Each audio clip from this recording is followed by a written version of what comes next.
ഈ ആഴ്ച family task നടക്കുകയാണല്ലോ. അപ്പോൾ ഇന്ന് വന്നത് അക്ബറിൻ്റെ ഉമ്മയും വൈഫുമാണ്. എന്നിട്ട് അക്ബറിനും കൊടുത്ത ഗെയിം അക്ബർ വിജയകരമായി പൂർത്തിയാക്കി. അവർ രണ്ടുപേരെയും കണ്ട് വളരെ ഹാപ്പിയായിട്ട് കുറേ സമയം ഇടപഴകി. അതിനുശേഷം അടുത്തതായി വന്നത് ആദിലയുടെയും നൂറയുടെയും ഫ്രണ്ട്സാണ്. അവരുടെ ഫാമിലിയെ കോണ്ടാക്ട് ചെയ്തെന്നാണ് അങ്ങനെ പറയപ്പെടുന്നത്. പക്ഷേ അവർക്ക് വരാൻ താല്പര്യമില്ലെന്ന് പറഞ്ഞ് അങ്ങനെ പിന്നെ അവരുടെ ഫ്രണ്ട്സാണ് ദിയാസനയും ജാസ്മിനും. പക്ഷേ നൂറയ്ക്ക് ഫാമിലി വരണമെന്നുള്ള ആഗ്രഹം ഉള്ളതുപോലെ തോന്നി. ഇപ്പം ആദ്യമൊക്കെ എതിർത്തെങ്കിലും എല്ലാവരുടെയും ഫാമിലി വരുന്നുണ്ട്. അപ്പോൾ നൂറയ്ക്കും ഒരു ആഗ്രഹം ഉള്ളതുപോലെ, ഒരു വിഷമമുള്ളതുപോലെയൊക്കെയാണ് നമുക്ക് കാണാൻ കഴിഞ്ഞത്. അവർക്കും ഇതുപോലെ ഗെയിം ജയിച്ചെങ്കിൽ മാത്രമേ അവരെ കാണാൻ കഴിയത്തുള്ളൂ. അവരും വളരെ കഷ്ടപ്പെട്ടായാലും ഗെയിം ജയിക്കുകയും വന്ന് അവരുമായിട്ട് ഇതാവുകയും ചെയ്തു. ഇന്ന് അവർ വന്നപ്പോൾ കൊണ്ടുവന്നതാണ് റൈസും മട്ടൻ കറിയാണ്. കുറച്ച് എല്ലാവരും വന്നപ്പോൾ ഓരോന്നോരോന്ന് കൊണ്ടുവന്നിട്ടുണ്ട്. അങ്ങനെ ഐറ്റങ്ങൾ കൊണ്ടുവന്നു.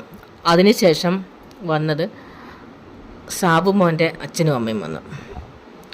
സാബുമോൻ ഇന്നും അഭിലാഷിനോട് പറയുമായിരുന്നു ഇതുപോലെ അഭിലാഷിനെ പോലെയാണ് എൻ്റെ അച്ഛൻ കാല് വയ്യെന്നൊക്കെ. പക്ഷെ ഇന്ന് നമുക്ക് കണ്ടപ്പോഴാണ് മനസ്സിലായത് നന്നായിട്ട് പുള്ളിക്ക് കാല് വയ്യ, ഇങ്ങനെ നടക്കുന്ന ആ ബുദ്ധിമുട്ട് നമുക്ക്. പക്ഷേ വന്ന് നല്ല ഇതായിട്ട് അവരും ഹാപ്പി ആയിട്ട് പോയി. സാബുമോൻ്റെ അച്ഛനും അമ്മയും കൊണ്ടുവന്നത് ബോളിയും ഉണ്ണിയപ്പവുമാണ്. അത് കസിനോ മറ്റോ വാങ്ങിച്ചു കൊടുത്തിയാണെന്ന് അവർ പറഞ്ഞത്. അതുപോലെ ജാസ്മിനും ദിയാസനയും വന്നപ്പോൾ അവരിതുപോലെ പെട്ടെന്ന് വരാനാണ് ബിഗ് ബോസ് വിളിച്ച് പറഞ്ഞത്. അപ്പോൾ അവർക്കൊന്നും വാങ്ങിച്ചു തരാനുള്ള സമയമൊന്നും കിട്ടിയില്ല. എനിക്കൊന്ന് ഒരാൾ ഗൾഫിൽ നിന്ന് മറ്റോ വന്നതെന്ന് തോന്നുന്നു. അവരും മദ്രാസിൽ വന്നിട്ടാണ് ഫുഡൊക്കെ വാങ്ങിച്ചിട്ട് വന്നത്. ഇന്ന് രാത്രി ഭക്ഷണ നേരത്തുള്ള അടിയാണ് ബിഗ് രസം. ഓരോ മട്ടൻ കാലിനുള്ള അടിയായിരുന്നു. അതോ ആ വിന്നിയുടെ ഹസ്ബൻഡ് വന്ന് ഒരാഴ്ചത്തേക്കാണ് ബിഗ് ബോസ് വിളിച്ചത്. പക്ഷേ പുള്ളി തിരക്കായതുകൊണ്ട് 3 ദിവസം നിൽക്കാമെന്ന് സമ്മതിച്ചാൽ 3 ദിവസത്തേക്ക് നിൽക്കുക. ആ വിന്നിയുടെ ഹസ്ബൻഡ് ഉണ്ട്, വിന്നി ക്യാപ്റ്റനുമാണ്. അവിടെ രാവിലെ നേരത്തെ ഒരു അടി കഴിഞ്ഞു, രാത്രി ആഹാരം ഇടുന്ന സമയത്ത് അടി.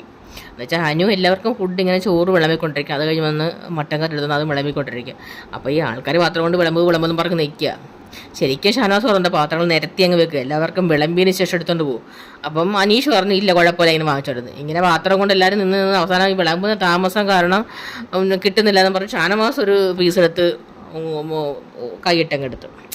ഉടനെ ആരും കൈയിട്ടെടുത്ത് ഉടനെ അവിടെ പ്രശ്നമായി, അങ്ങോട്ട് വഴക്കായി, ബഹളമായി. പിന്നെ അനുമോള് കരഞ്ഞോണ്ടൊരു കൂട്ടം.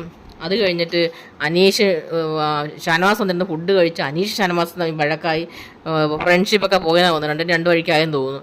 അങ്ങനെ ആകെ മൊത്തത്തിൽ ആ വിന്നിയുടെ ഹസ്ബൻഡാണെങ്കിൽ വളരെ വിഷമിച്ച്, വളരെ നമുക്ക് തന്നെ തോന്നും ഈ ആഹാരത്തിനുള്ള അടി കണ്ട്. ആ പുള്ളി ഗസ്റ്റായിട്ട് വന്നതുമാണ്, പക്ഷെ വളരെ വിഷമത്തിൽ. അങ്ങനെ വളരെ വലിയൊരു അടിയും ബഹളവും എല്ലാം കഴിഞ്ഞ് അങ്ങനെ സ്വസ്ഥമായി. നന്ദി, നമസ്കാരം. എല്ലാവരും ലൈക്ക്